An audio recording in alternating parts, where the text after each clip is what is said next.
Jedna informacija za timove da je kasnije u kategoriji koreografija redoslijed kojim ćemo prozivati na defileu isti, samo obrnut.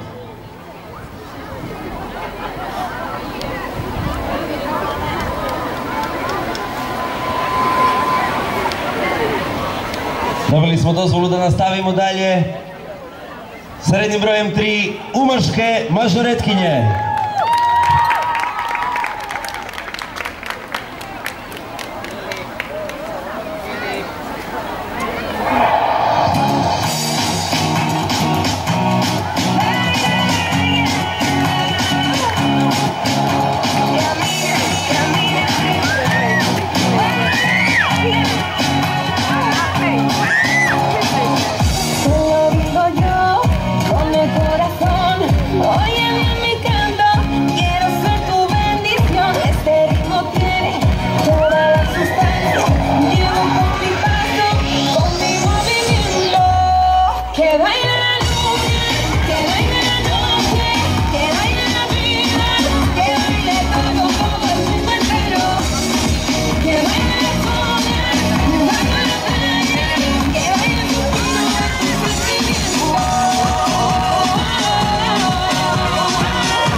I sve prisutne da ne hodaju po stazi dok djeca rade parabola. Prelazimo u sljedeću kategoriju.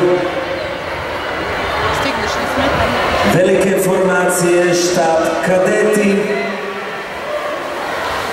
I prve na redu su umaške mažoretkinje.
Bili su to uvažke mažoretkinje prve u kategoriji velikih formacija štab kadeta.